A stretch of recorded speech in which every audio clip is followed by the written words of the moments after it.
Les choses de la nuit. Les choses de la nuit. Notez que c'est un thème qui normalement devrait être suivi d'une pratique.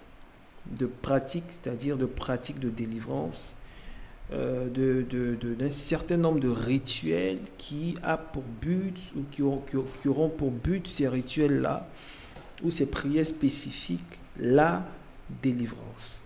Aujourd'hui, il y a une maman qui m'a appelé parce que j'ai dit qu'après la prière, sinon pendant la prière, pour certains, ça sera au début, pour d'autres, ça sera à la fin, pour plusieurs, ça sera au milieu.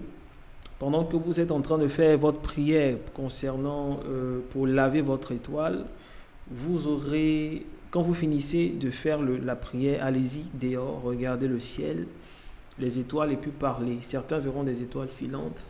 Ça peut être de façon physique ou pour d'autres dans leurs rêves. Ok? Voilà. Maman m'a appelé pour me dire Papa, j'ai commencé la prière, mais voici les 2 rêves que j'ai faits. Et les rêves qu'elle a faits n'ont rien à voir avec les étoiles. J'ai dit oui, l'objectif, ce n'est pas de voir d'abord des étoiles, mais c'est que ce que tu vas faire va...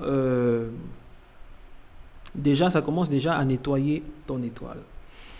Mais tu vois que les rêves que tu fais sont des rêves où tu es attaqué. Et je disais comme ça que les enfants de Dieu doivent comprendre une chose. Vous voyez, c'est comme dans une maison. Dans ta maison, il y a des pièces. Il y a la chambre principale, il y a le salon. Lorsqu'on est à l'extérieur de la maison, on regarde la maison.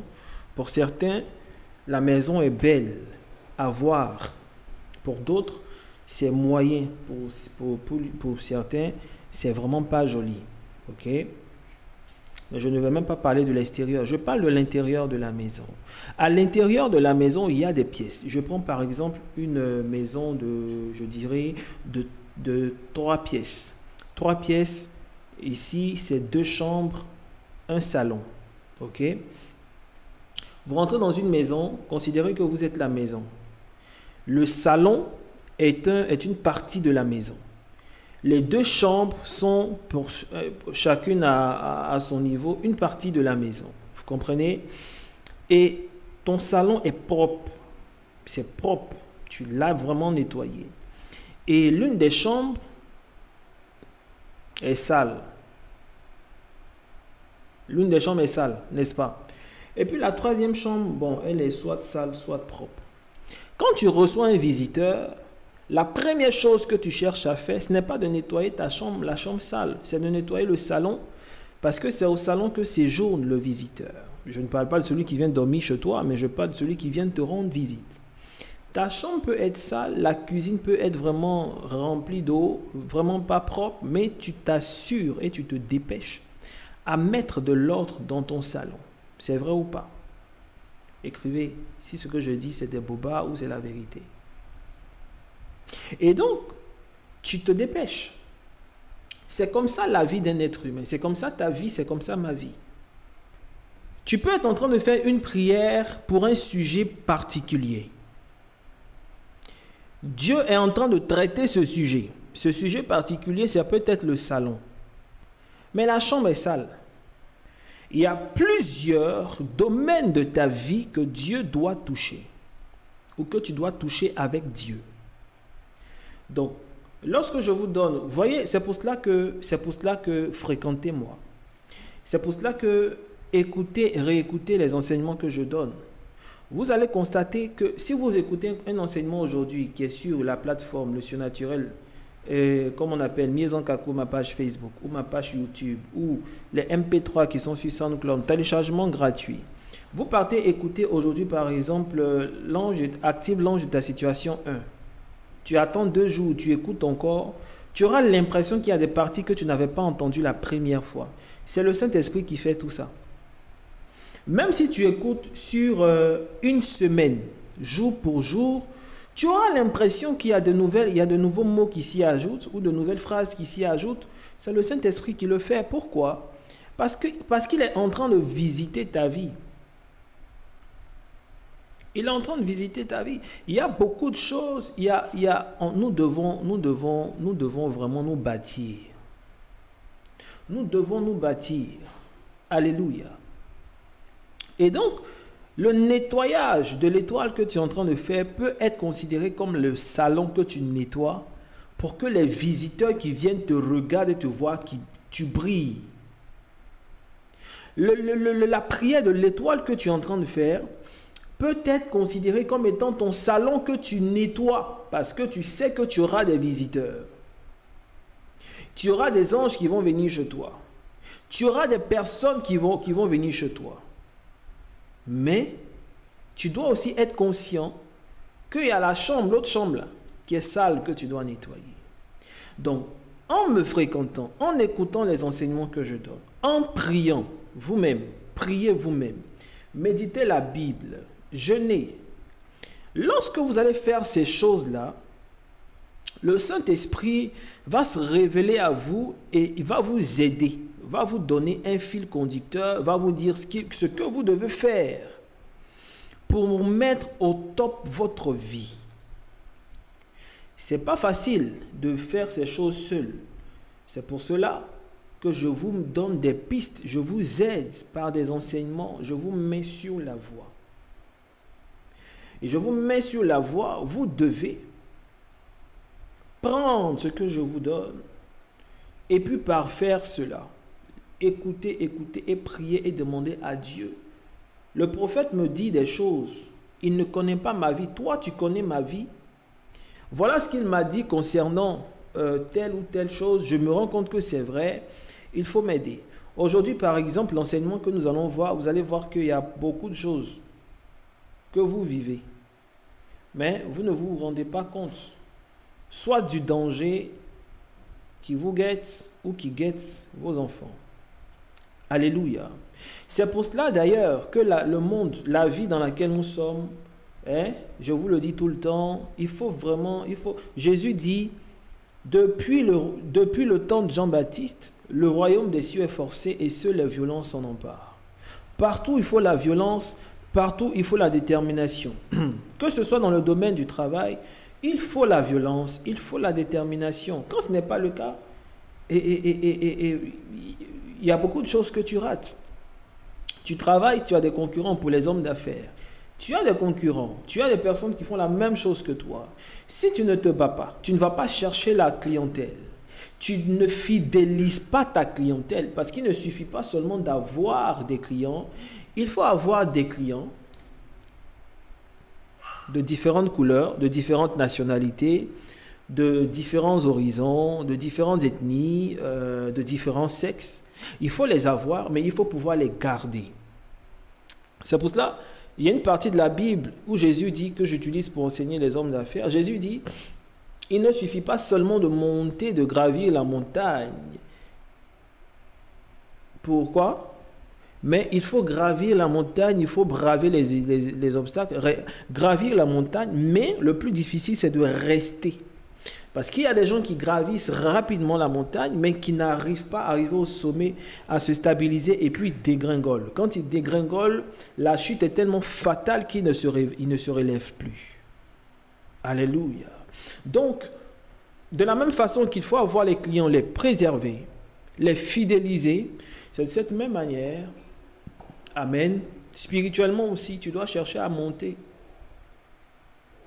C'est une étude, chacun doit travailler. Je vous dis toujours, ne pensez pas que ce que je vous montre là, c'est une corvée. Ça veut dire que c'est quelque chose qui s'ajoute à votre vie de prière ou à votre vie spirituelle. Ça ne s'ajoute pas, hein. C'est comme ça que vous devez faire les choses. Vous ne saviez pas et Dieu fait grâce. Je vous montre certaines choses par la grâce de Dieu. Vous devez donc... Vous devez faire quoi? Vous devez travailler. Amen. Les choses de la nuit. Nous allons commencer notre enseignement.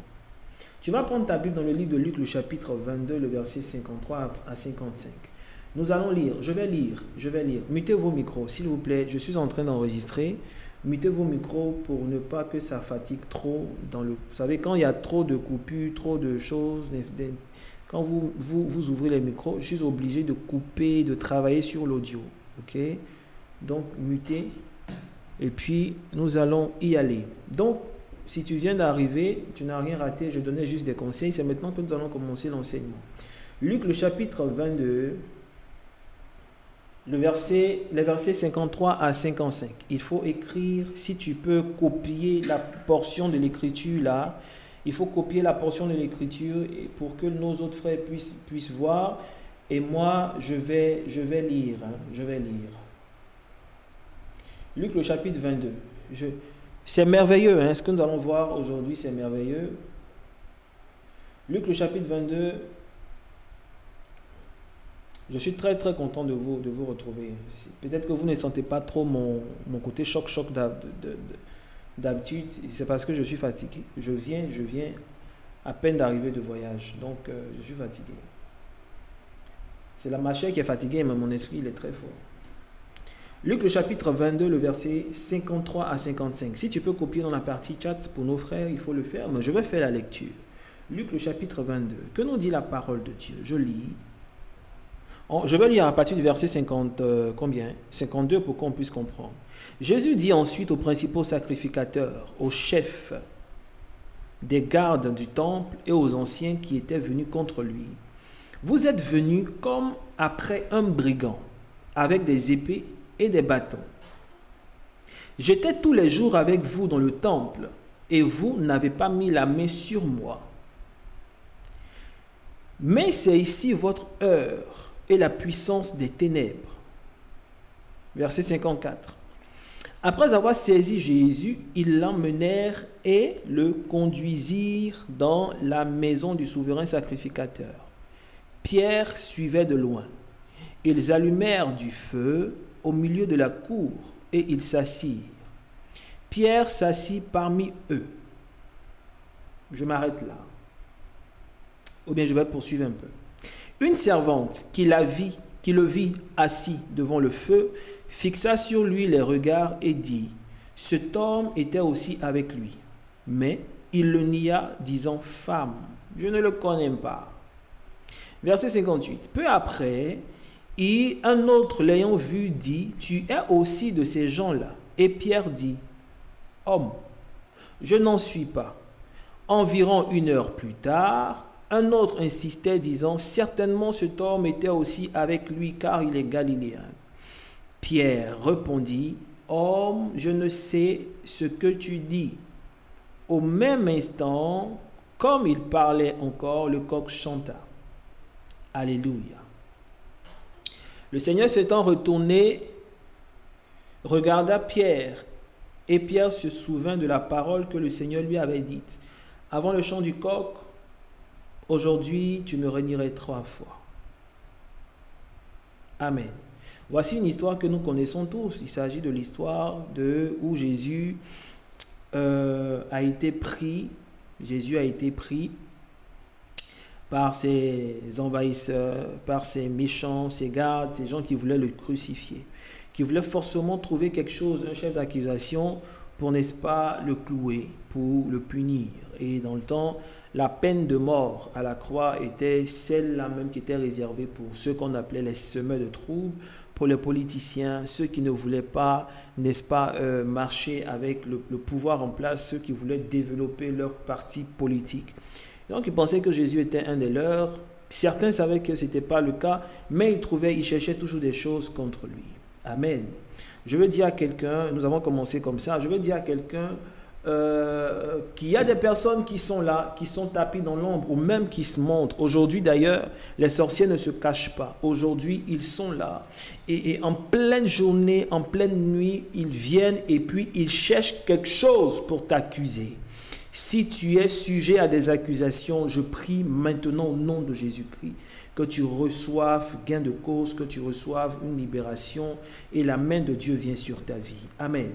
Voici une histoire vraiment qui me touche. Ce qui m'intéresse le plus, c'est le verset 53. Le verset 53 dit quoi? Jésus dit, j'étais tous les jours avec vous dans le temple et vous n'avez pas mis la main sur moi. Mais c'est ici votre heure et la puissance des ténèbres. Lorsque vous poursuivez la lecture, la Bible dit le matin étant venu. Donc ici, il était question de la nuit. Pendant la nuit, des gens sont venus prendre Jésus. Je veux déjà que tu notes que pendant la nuit, il y a des opérations. Je ne parle pas de la nuit spirituelle. Parce que souvent on prêche, on dit, quand il s'agit de nuit dans la Bible, la nuit est synonyme des difficultés. La nuit est synonyme des maladies. C'est vrai, c'est pas faux. Mais là, il est question de la nuit. Quand il fait vraiment noir. Pendant la nuit, il y a des opérations. Au verset 53, la Bible dit, ils sont venus pour arrêter Jésus. Jésus dit, mais depuis je suis avec vous, vous ne me prenez pas. Hein.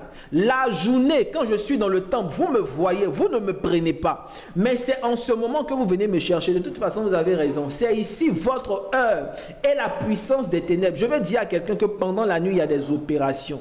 Pendant la nuit, il y a des esprits qui viennent pour t'arrêter. Pendant la nuit, il y a des arrestations.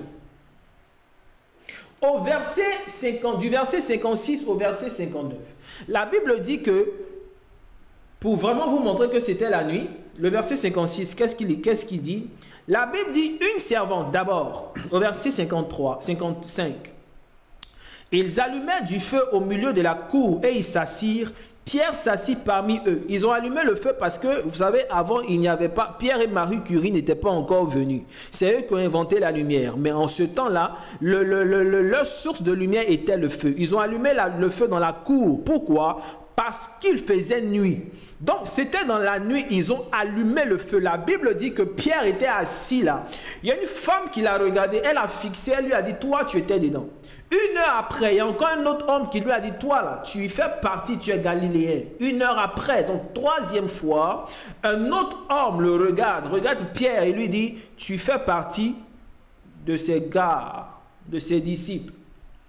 Pendant la nuit, en plus de l'arrestation, il y a des accusations. Vous savez, pendant que vous êtes couché, vous dormez, la nuit, il y a des gens qui préparent des accusations contre vous. Tu vas au travail, pendant que la journée, tout s'est bien passé. Tu vas au travail, les gens commencent à mal te regarder. Et il y a une histoire qui est montée, on dit tu as fait quelque chose. Tu ne comprends pas. C'est pendant la nuit, 1, 2, 3 personnes ont accusé. En plus des arrestations la nuit, il y a des accusations. Alléluia. Retiens que pendant la nuit, il y a des opérations. Genèse le chapitre 28. Genèse le chapitre 28.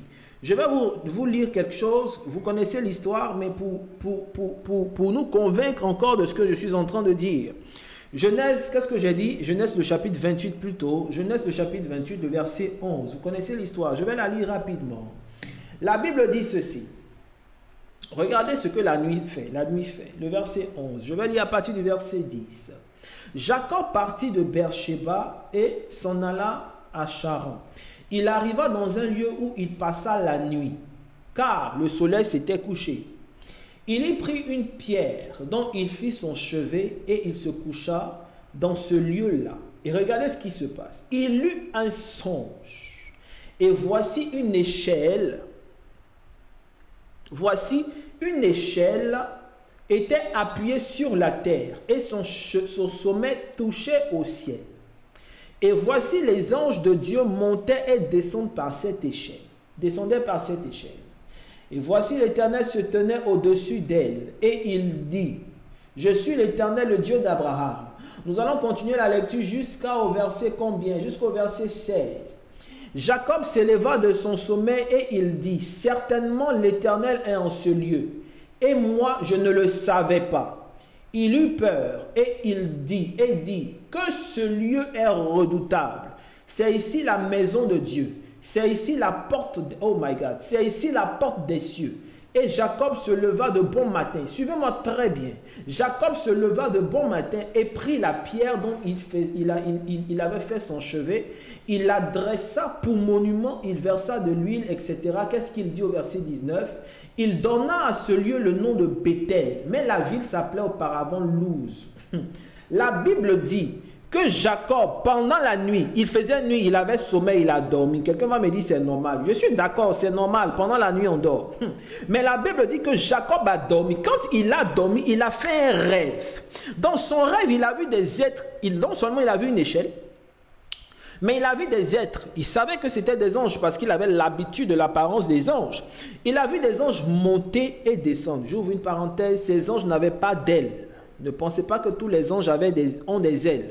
Ces anges n'avaient pas d'ailes parce qu'ils ont monté l'escalier de l'échelle. Ils étaient comme des hommes. C'était des anges humanoïdes. Je ferme la parenthèse. Donc voici que Jacob les voit. Ces anges-là montent, ils descendent. Il se réveille et puis il dit ce lieu-là est bizarre, ce lieu est redoutable. La Bible dit qu'il a eu peur. Quand il s'est levé, il a bâti un hôtel et puis qu'est-ce qu'il a fait? Il a dit changer le nom de cet endroit. La Bible dit la ville s'appelait auparavant Luz, mais Jacob a donné Bethel. Je vais dire à quelqu'un, la nuit est capable d'influencer la réalité d'un individu. Quelqu'un qui dort, tu viens, ici on appelle ça Luz, tu rêves, et à cause du rêve, tu changes l'endroit. Dans la nuit, il y a des choses qui se passent, qui sont capables d'influencer ta réalité. Le rêve de Jacob, non seulement lui a fait qu'il a eu peur, mais le rêve de Jacob l'a amené à changer la situation, l'a amené à changer la réalité d'une ville. J'ai dit, je dors, moi où je suis, on appelle ça Abidjan. Je dors. J'ai un rêve bizarre. Le rêve m'effraie. Quand je me réveille, je dis à partir d'aujourd'hui, on ne va plus appeler ici Abidjan, on va appeler ça X. Un rêve, un simple rêve dans la nuit me fait changer la réalité. Dans la nuit, il y a des choses qui se passent. Alléluia. Marc le chapitre 6. Je suis en ce moment en train de vous donner les différentes choses de la nuit. Quelqu'un va dire, Jésus, et ce n'est même pas quelqu'un qui dit, on le dit quand on prêche. Nos anciens prédicateurs, bon, il y a certains aujourd'hui qui ne font pas d'efforts, qui ne cherchent pas. Ah, j'ai eu peur, je pensais que c'était coupé. Ce n'est pas la peur de Jacob là. Donc, ceux qui ne cherchent pas, qui ne se laissent pas inspirer par Dieu, là, ils disent que la nuit, c'est la nuit, c'est pendant la nuit que Satan travaille. C'est-à-dire, nous-mêmes les chrétiens, on a décidé qu'à partir de 18h jusqu'à 6h, c'est pour Satan. Qui vous a dit ça? Non, quand il fait nuit, c'est là que les démons travaillent. Les chrétiens, nous sommes les enfants de la lumière. Donc tu as donné une partie des 24 heures au diable. Non. Pourquoi tu donnes une partie des 24 heures que Dieu t'a donné au diable?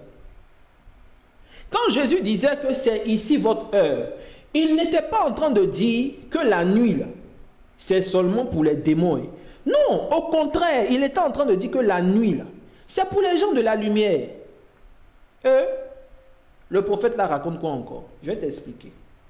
La Bible dit, là où le péché abonde, la grâce surabonde. Le péché là, c'est pas seulement quand tu mens. En fait, ici, quand Jésus disait, quand la Bible disait, là où le péché abonde, la grâce surabonde, il ne s'agissait pas de mensonge, de vol, d'impudicité. Ici, le péché était le mot qui a été choisi pour parler de tout ce qui est ténèbres, pour parler de tout ce qui est mal. Et la Bible dit, là où le mal est, le bien surabonde. Là où le péché abonde, la grâce surabonde. Donc, là où les ténèbres sont, la lumière encore plus forte. Donc, quand Jésus dit, là, c'est l'heure des ténèbres, il est en train de dire, vous savez, Jésus, il est très philosophe, hein? C'est un nom dit pour dire, en fait, c'est l'heure où la lumière va jaillir encore plus fortement. Non, de 6h à 18h, de 18h à 6h, c'est pour les démons. Ah, non. C'est justement parce que là, le péché va abonder. C'est justement parce que là, ils vont multiplier leur action que la Bible a donné une équation. Il a dit là où le péché abonde, la grâce surabonde. Là où les ténèbres abondent, la lumière vient en force. Donc quand il a dit là, c'est ici votre heure, vous les gens des ténèbres, il était en train de dire aux gens de la lumière, augmentez vos gigas. On va gâter le coin. Donc la nuit, on ne dort pas. La nuit, vous dormez la nuit. La nuit. on ne dort pas. Il ne vous a pas dit de partir mettre des choses dans vos yeux pour ne pas fermer vos yeux. Alléluia. Il y a des sommeils prophétiques, c'est-à-dire tu dors même. Tu dors vrai là. Mais tu ne dors pas. Ton deuxième est dehors. Oh my God. On va monter. Marc le chapitre 6, le verset 48. Regardez une histoire que nous connaissons, mais je vais vous révéler des choses fortes. Jésus dit, vous savez tout ce que Jésus est venu faire sur la terre. Comme je vous l'ai dit la fois passée, Jésus avait deux missions. C'est pour cela qu'il était 100% Dieu, ou 100% Dieu et 100% homme. La première mission de Jésus est de venir nous réconcilier avec Dieu. Sa seconde mission est de venir être un modèle pour nous. Donc tout ce que Jésus a fait, rien n'est gratuit, rien n'est fortuit, tout est à dessein. Tout c'est fait, en fait c'est calculé. Et il nous montre des choses que nous devons appliquer pour être comme lui. Lorsque l'apôtre dit « Soyez mes imitateurs, comme je le suis moi-même de Christ », en d'autres termes, soyez imitateurs de Christ. Mais est-ce que tu peux être imitateur de Christ pendant qu'il est au ciel? Parce qu'au ciel, est-ce que vous vous rappelez de la description de l'apôtre Jean? Jean dit « Ses yeux étaient comme le feu, ses cheveux comme le feu. » Quoi encore? Sa voix était comme le bruit des grandes eaux. Bon, il est ressuscité. Est-ce que tu peux être comme lui? Tes yeux peuvent devenir le feu. Est-ce que ta voix ressemble à la voix des bruits des grandes eaux? Non! Mais il s'agissait d'imiter Jésus quand il était sur la terre. Donc sur la terre, il y a des choses qu'il a fait. Donc nous devons l'imiter. Nous devons imiter Jésus quand il était sur la terre. Et gloire soit rendue à Dieu, la Bible nous montre des traces de Jésus. Et ce sont ces traces-là que nous devons suivre. Et en tant que modèle, il y a des choses qu'il a fait pour nous révéler le spirituel, pour nous révéler dans quoi nous sommes, le monde dans lequel nous sommes. C'est ce que nous allons voir aujourd'hui. Enfin, nous allons voir maintenant. Marc le chapitre 6. Marc le chapitre 6, le verset 48. Je vous lis ça. Hein. Vous connaissez l'histoire, mais je vous lis. Je vais lire à partir du verset 47. Le soir étant venu, la barque était au milieu de la mer et Jésus était sur la terre. Je vous rappelle que là, je suis en train de vous montrer, de vous dire qu'il y a vraiment des choses qui se passent la nuit. Il y a vraiment des choses de la nuit. Donc, je ne sais pas, je suis au quatrième exemple, mais je poursuis. Le soir étant venu, la barque était au milieu de la mer et Jésus était sur la terre. Il vit qu'ils avaient beaucoup de peine à ramer, car le vent leur était contraire, à la quatrième veille de la nuit environ. Alors la quatrième veille de la nuit environ, c'est entre 3h et 6h. Donc entre 3h et 6h, c'était encore la nuit. Donc on ne sait pas comment ses disciples se sont retrouvés au milieu de la mer là-bas. Jésus, lui, avait fini de prier. Il les a regardés, il a vu que la barque était au milieu de la mer. Donc qu'est-ce que Jésus fait? À la quatrième veille de la nuit environ, il alla vers eux, marchant sur la mer et il voulait les dépasser. Jésus, lui, n'a pas de problème. Il voit que les gens sont sur la mer. Moi, si j'étais là, j'allais beaucoup rire, parce que moi, j'aime beaucoup rire. Jésus les voit et puis il se met à marcher. Il marche jusqu'à il les dépasse. Il a failli les dépasser du genre, les gars, moi, je suis en train de marcher. Hein. Eux, ils sont dans le bateau. Et puis, lui, il marche sur l'eau. Et puis, il dit, je vous devance ou bien. Et la Bible dit, quand il le vit marcher sur la mer, il crut que c'était un fantôme. Il poussait des cris. Car ils le voyaient tous et ils étaient troublés. Aussitôt Jésus leur parla et leur dit, rassurez-vous, c'est moi. N'ayez pas peur. Puis il monta vers eux dans la barque et le vent cessa. Ils furent en eux-mêmes tous stupéfaits et remplis d'étonnement. Car ils n'avaient pas compris le miracle des pains parce que leur cœur était endurci. Donc voici quelque chose. Il est entre 3h et 6h, vers la quatrième veille de la nuit, et Jésus marche sur les eaux. La Bible dit qu'il y avait, le vent était contraire, c'est-à-dire ils étaient en train de ramer et puis il y avait le vent qui venait contre eux. C'était dur. Jésus, lui, marchait. Vous savez ce qui se passe la nuit? Pourquoi Jésus a marché sur les eaux? Il y a beaucoup d'enseignements. Il y a beaucoup d'enseignements. Jésus a marché sur les eaux. L'eau symbolise les difficultés. L'eau symbolise le monde. Jésus a dominé sur le monde. C'est vrai. Je ne suis pas contre ça. C'est très vrai. Mais je vais vous révéler un côté mystique. Vous savez, pendant la nuit, ce qui se passe sur l'eau, il y a des choses qui se passent sur l'eau. Le vent qui venait contre eux, là, c'était des esprits. Les esprits, là, venaient pendant la nuit. Les esprits des eaux sortent de l'eau et vont rencontrer les humains. Jésus s'est levé à cette heure. Il a marché sur l'eau. Pourquoi? Parce que il était en train de dominer les esprits des eaux qui sortent à des heures, au 4e veille de la nuit, pour venir rencontrer les humains. La Bible dit, ils ont vu Jésus, ils ont pensé que c'était un fantôme. En fait, parce que dans leur temps, il y avait des esprits qui marchaient sur l'eau. Il y avait des esprits des eaux qui sortaient et qui venaient rendre visite aux humains. Donc eux là, ils ne sont pas quittés au ciel, hein. Ils étaient là, ils savaient. C'est pour cela qu'ils ont vu, ils ont dit, ils pensaient que c'était un fantôme, ils ont eu peur. En fait, il y avait cette habitude là, là-bas. Il y avait des esprits qui se promenaient la nuit, c'était des esprits des eaux. Donc quand ils ont vu Jésus, ils ont dit, ah, c'est encore eux. Ah là, on est mort, hein, le maître n'est pas là. Jésus dit, non, non, non, non, non, c'est moi, n'ayez pas peur. C'est moi, c'est pas les autres que vous voyez là, c'est pas les sirènes des eaux, c'est moi, hein, n'ayez pas peur. Parce qu'il y avait d'habitude, il y avait des esprits. Ils étaient habitués aux esprits des forêts. Ils étaient habitués aux esprits qui rentraient dans les gens par les porcs. Ils étaient habitués aux esprits qui rentraient dans les enfants pour les jeter dans le feu et dans l'eau. Hein? Les esprits qui rentraient dans le feu et dans l'eau, là, ils quittaient où? Ils quittaient dans l'eau. Ils avaient l'habitude de voir ça. Donc Jésus marche à 7 heures. Pourquoi ce n'était pas le matin? Pourquoi ce n'était pas à midi? Et c'était la nuit. Parce que Jésus n'a pas seulement dominé sur les esprits qui font de la terre leur support parce qu'il est mort à la croix. La croix n'était pas suspendue en l'air, la croix n'était pas dans l'eau, la croix était sur la terre.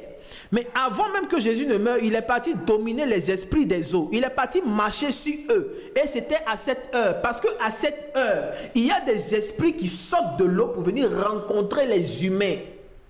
C'est d'eux qu'on va parler aujourd'hui. Des choses de la nuit. Jésus leur montre qu'en fait, il n'y a pas que les atotos. Il n'y a pas que les esprits négatifs de l'eau qui peuvent venir contre vous. Il y a aussi des fantômes de lumière.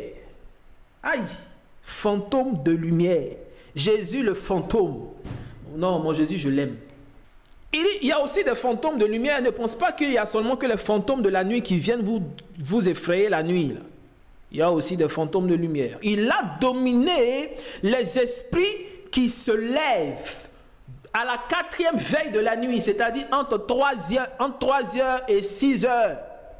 Remarque que lorsque tu dors, que tu as des pollutions nocturnes, c'est-à-dire que tu as l'impression d'avoir eu des rapports sexuels avec un homme ou une femme la nuit, quand tu te réveilles, il est toujours 6h.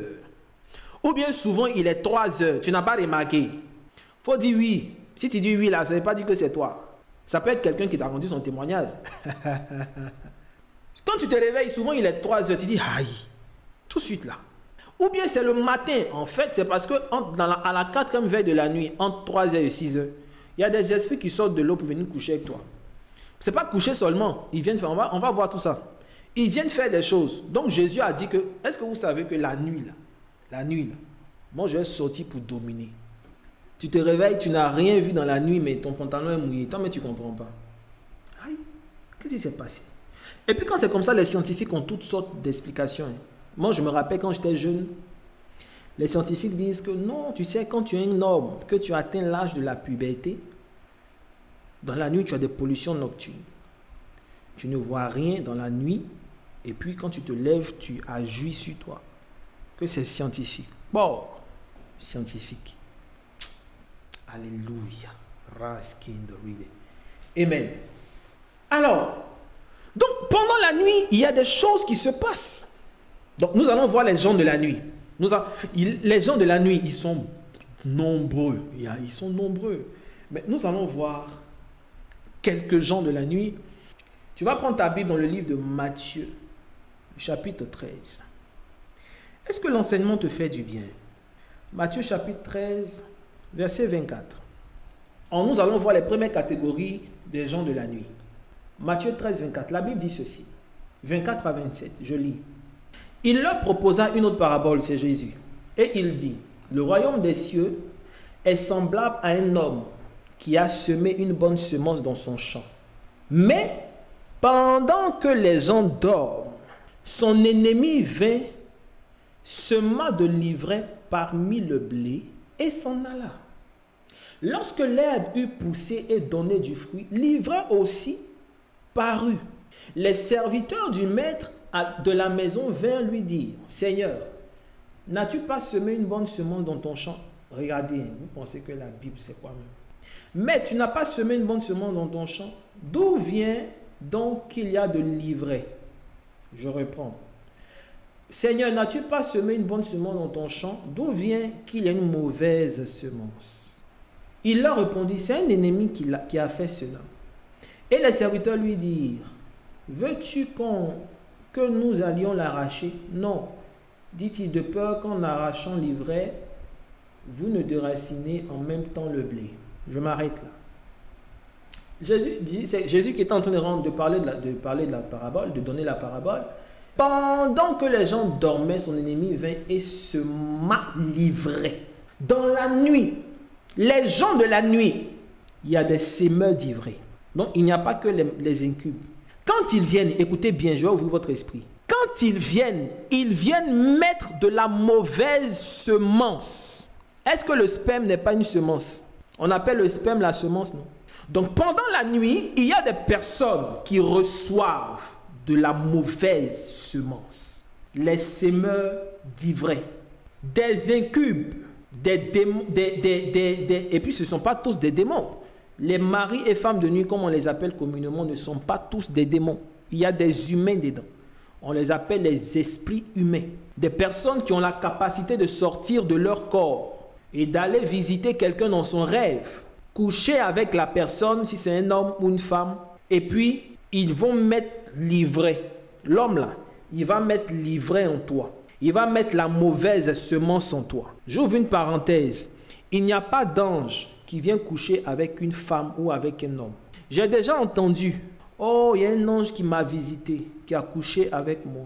Ah, les anges de lumière ne couchent pas avec les humains. Si tu fais un rêve, ou dans ton rêve, il y a un esprit qui t'apparaît, il te dit, je m'appelle l'ange Gabriel. Aujourd'hui, je ne suis pas venu parler avec toi, je suis venu coucher avec toi. Mon ami, c'est un démon. Et si le démon couche avec toi, tu vas tomber enceinte et tu vas mettre au monde des géants. Il y a des hommes même là. Il y a un esprit pédé qui vient coucher avec eux. Est-ce que vous savez que vous les hommes, quand vous dormez, vous avez des pollutions nocturnes? Souvent, ce n'est pas un esprit qui est venu monter sur toi. Hein. Souvent, c'est un autre esprit qui est passé derrière toi. Aïe, my God. Tu penses que Jean, elle est montée sur toi et puis tu ne l'as pas vue. Souvent, il y a d'autres qui passent derrière toi. Ils viennent mettre leurs semences. Il y a beaucoup de choses dans la nuit. Hein. Donc, il y a les semeurs d'ivraie, les incubes. Donc, les maris de nuit, les femmes de nuit, qui peuvent être des démons, c'est-à-dire des anges déchus, comme des humains qu'on appelle esprits humains, et les gens de l'eau, comme ceux que Jésus est parti dompter. Alléluia. Donc, ce que nous avons vu dans Matthieu, le semeur d'ivraie, ceux-là, ce sont des voleurs. Ils viennent la nuit travailler. Le voleur, ce n'est pas seulement celui qui vient prendre. Jésus dit, le voleur vient pour égorger. Qu'est-ce que Jésus a dit? Dévorer, égorger et tuer. Donc, ils ont beaucoup de missions. Donc, que ce soit les semeurs d'ivraie, que ce soit les incubes, les démons, incubes, les maris et femmes de nuit qui sont démons ou qui sont humains, les esprits humains, ils viennent la nuit, vers la 4e veille. Et ceux-là ne passent pas par la porte, ils passent par la fenêtre. Alléluia. Ils passent par la fenêtre. Nous allons prendre Jean le chapitre 10. Et puis nous allons nous arrêter là. Jean le chapitre 10. Jean le chapitre 10. La Bible dit ceci. En vérité, je vous le dis, celui qui n'entre pas par la porte dans la bergerie, mais qui y monte par ailleurs, est un voleur et un brigand. Le semeur d'ivraie vient quand les gens dorment. Et il ne rentre pas par la porte parce que c'est la journée, il doit venir, c'est la nuit. Et pendant la nuit, le voleur ne vient pas par la porte. Il passe par une autre brèche. Il passe par la fenêtre où il perce un mur quelque part. Jésus dit, si le maître de la maison savait à quelle heure le voleur allait arriver, il allait veiller à ce qu'il n'y ait pas de trou dans la maison. le voleur ne passe pas par la porte. Il passe par la fenêtre ou il passe par un issue quelque part. Il ne passe pas par l'endroit où tout le monde peut le voir, où tout le monde peut l'entendre. Il passe par la fenêtre. Et laissez-moi vous dire que l'une des fenêtres d'un être humain, c'est le rêve. Oh, oh, oh, oh, oh, oh, oh. L'une des fenêtres dans la vie d'un individu, c'est le rêve. La porte, c'est ton cœur. Jésus dit, je me tiens à la porte de ton cœur et je frappe. La porte d'un être humain, c'est son cœur. Mais lorsque Satan veut venir semer l'ivraie, quand les gens de l'eau veulent venir vers toi pour te créer des ennuis, lorsque les esprits humains, les incubes veulent venir, ils passent par les fenêtres et l'une des fenêtres, c'est le rêve. Donc quand ils viennent par la fenêtre, parce que tu n'as pas su barricader ta fenêtre, ils savent que la porte, ils ne peuvent pas venir comme ça. Ils viennent par la fenêtre, qu'est-ce qu'ils font? On va voir ça à la deuxième, au tome 2. Et donc, ils passent par le rêve pour semer l'ivraie. Je vais le dire autrement. Dans le système spirituel, les portes, les journées sont ouvertes. C'est pour cela que la journée, tu es conscient quand on te parle. Ton cœur est disposé quand on te parle. Mais la nuit, quand tu dors, là, la porte est fermée. Qui va te parler puis tu vas écouter? Est-ce que ton cœur entend quelque chose? Pendant que tu dors, il n'y a pas d'émotion. Donc, l'une des fenêtres, ils vont passer par la fenêtre parce que la fenêtre est vulnérable. Ils passent par la fenêtre, par le rêve. C'est par là qu'ils passent. Et ils viennent semer des choses. Plusieurs personnes ont été initiées dans la sorcellerie, dans leur rêve.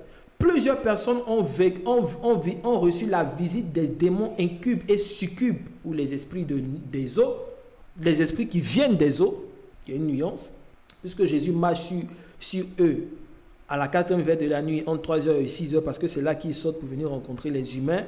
Dans ces périodes-là, dans leurs rêves, est-ce que la fenêtre de ta vie, le rêve, est-ce que ce système par lequel tu reçois les informations ici-là, est-ce que c'est sécurisé? Est-ce que c'est sécurisé? La Bible dit que, comment il s'appelle? Le serpent, Satan, est rentré dans le jardin. Il est rentré dans le jardin comment? Je vous ai expliqué la fois passée que le jardin était une portion de la terre. La terre avait créé des hommes. Dieu a fait le jardin d'Éden ici. Il a mis l'homme dedans. L'homme était censé garder le jardin. Effectivement, il gardait le jardin, mais sa femme était quelque part là-bas. Le serpent est rentré. Il est rentré comment? Soit il n'y avait personne à la porte, et puis d'ailleurs, il ne passe pas par la porte. Il est passé par une fenêtre. Et ce sont ces choses-là que le diable exploite. En plus, à la partie 2, je vais vous citer un certain nombre de fenêtres. En plus des rêves, il y a même les attitudes, le comportemental qui fait partie des fenêtres par lesquelles les semeurs d'ivraie passent pour mettre l'ivraie dans votre vie. Je vais vous parler des yeux. Les yeux, c'est l'une des fenêtres de l'âme. Mais pour ne pas que la fenêtre soit vulnérable, il y a des choses que tu dois faire. Il y a des attitudes que tu dois avoir et il y a un certain code de vie à respecter. Et comme je le dis toujours, cela ne doit pas être un fardeau. Je dois changer ma mentalité. Je dois changer des choses. Alléluia. La Bible dit ceci. Je vais finir avec ça. C'est l'introduction de la deuxième partie. Je vais lire deux passages. Je commence par ça. Jean 10, là, le même Jean 10, le verset 3. Je vais relire à partir du verset 1. En vérité, je vous le dis, celui qui n'entre pas par la porte dans la bergerie, mais qui y monte ailleurs est un voleur et un brigand. Mais celui qui entre par la porte est le berger des brebis. Regardez, est le berger des brebis. Le portier lui ouvre et les brebis entendent sa voix. Il appelle par leur nom les brebis qui lui appartiennent et les conduisent dehors. Il y a combien de personnes ici? Il y a 3 personnes.